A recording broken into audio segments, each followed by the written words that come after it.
दिवाळी सणाच्या परत एकदा तुम्हा सर्वांना खूप खूप शुभेच्छा। सकाळ सकाळी पाहू शकता किती सुंदर असं वातावरण आहे आणि एकदम निळक्षार आकाश आहे। चला तर मग आज ना आपल्याला बुंदीचे लाडू म्हणजेच नुक्तीचे लाडू बनवायचे आहेत। आमच्या इकडे नुक्तीचेच लाडू म्हणतात।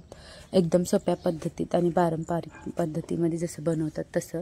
इथे एक शेरभर पीठ आहे आणि शेरभर पीठ म्हणजेच 2 किलोचं प्रमाण आहे। हे गावाकडे शेरानेच मोजून घेतात। हे असं शेर असतं आणि एक शेरामध्ये 2 किलो पीठ किंवा 2 किलो कुठलंही साहित्य आरामात हे होतं। माप त्याचा बरोबर असतो। इकडे आता स्वच्छ वातावरण आहे म्हटलं चला आता म्हणजे चुलीवर सर्व बनवायचं असलं की वातावरण खूप महत्त्वाचं असतं आणि कधीही आता पाऊस येत आहे कारण कालच थोडासा पाऊस झाला होता। इकडे आता पीठही छान मळून घ्यायचं। त्याचं मळून म्हणजेच भिजवून घ्यायचं।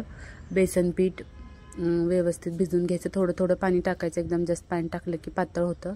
आपल्याला जशा नुक्त्या पाडायच्या आहेत तसं पीठ आपल्याला म्हणजे मळून घ्यावं लागतं। इथं गाठी अजिबात होऊ द्यायचं नाही। एकदम प्लेन स्मूथ असं आपल्याला इथं त्याचं पीठ हे करून घ्यायचं आहे, भिजवून घ्यायचं आहे।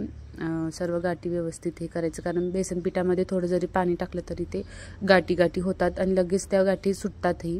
पाहू शकता म्हणजे किती छान असं एकदम स्मूथ पीठ झालेलं आहे। इकडे चूलही पेटलेलीच आहे। थोडंसं ते हे करावं लागेल त्याला आणि कढईमध्येच मोठ्या कढईमध्ये तळून घ्यायचं।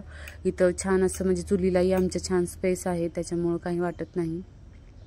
चला मग बाकीचं जे साहित्य लागतं ते घेऊन येते आणि इथं तेलही गरम करायला ठेवून देतं। छान कडकडीत तेल गरम झाल्यानंतरच आपल्याला त्याच्यामध्ये बुंदी पाडून घ्यायच्या आहेत।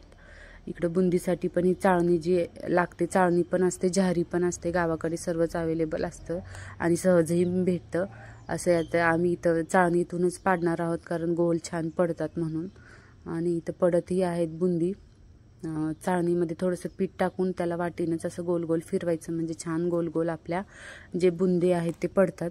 छान तेल मात्र कडक व्हायला पाहिजे, अजून इतकं झालं नाही। थोडंसं बघितलं मग त्याच्यानंतर परत बुंदी पाडून असं छान मस्त गोल गोल गोल बुंदी आणि एकदम व्यवस्थित आपल्या तळून घ्यायचं आहे। जास्त कडकही करायचं नाही।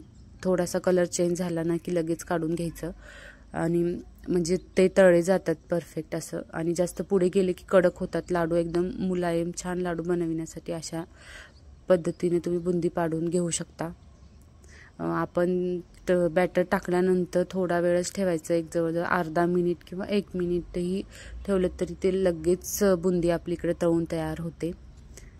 बघा किती छान म्हणजे असं छान बुंदी इकडे पाडत आहेत आणि थोडंसं आपण हाताने पण त्याला टेस्ट करू शकतो। म्हणजे असं हे केलं ना की पीठ लागत नाही, अजिबात पीठ लागत नाही म्हणजे बुंदी आपलीकडं तयार झालेली आहे। चला मग तिथं बुंद्या तर सर्व पाडून तयार झालेल्या आहेत 2 किलोच्या प्रमाणामध्ये। 2 किलो पीठ असल्यामुळे साखरही आपल्याला थोडीशी कमी म्हणजे 1.25 किलो तरी साखर घ्यावीच लागते आणि त्याच्यामध्ये फक्त पाक म्हणजे साखर भिजेल इतकंच पाणी टाकायचं। मग ते पाक खूप छान होतं आणि आपल्याला पाक बनवायलाही वेळ अजिबात लागणार नाही। म्हणजे इथं 1.25 किलो साखरेला 1 लिटर पाणी टाकलेलं आहे आणि त्याला फक्त आता साखर छान वितळू द्यायचं आणि उकळी आली ना की बघायचं। 1 तारच पाक बनवणार आहोत आम्ही। 1 तारीचं पाकच बनवल्यानंतरच बुंदी छान होते। जास्त पुढेही जात नाही, जास्त म्हणजे कडकही लागत नाही, साखरही लागत नाही। 1 तारी पाक बुंदीसाठी परफेक्ट आहे आणि खूप छान लाडू पण झालेले आहेत। आम्ही बघत होतो दोघी टेस्ट करून की म्हणजे पाक तयार झाला की नाही। आणि असं आता इथं पाक तयार झालेलाच आहे, छान पाक झालेला आहे। त्याच्यामध्ये आता सर्व बुंदी जी केली होती ती सर्व टाकून घ्यायचं आणि थोडा वेळ त्याला भिजू द्यायचं। म्हणजे छान मुरू दिलं ना पाकामध्ये की व्यवस्थित आपल्या लाडू पण वळायला सोपे जातात। इथं छान म्हणजे मिक्स करून घ्यायचं म्हणजे छान पाक त्याच्यामध्ये शिरतो। आणि आता सर्वच फराळीचं तयारच झाले होते सर्व पदार्थ, फक्त बुंदीचे लाडूच राहिले होते।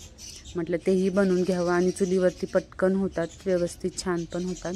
इथं जर आवडत असतील तर ड्रायफ्रूट्स पण टाका आणि असे आता इथं पाक इथं झालेलंच आहे। आता आम्ही लाडू लगेच वळायला म्हणजे एक अर्धा 1 तासानंतर घेतलो आणि परत ते छान मुरले होते पाकामध्ये। एकदम सॉफ्ट अशी बुंदी झालेली होती म्हणजे लाडू पटापटा वळताही येत होते।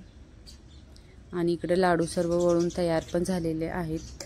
तर तुम्हाला ही लाडूची रेसिपी कशी वाटली नक्की सांगा। भेटूया नेक्स्ट व्हिडिओमध्ये, तोपर्यंत बाय।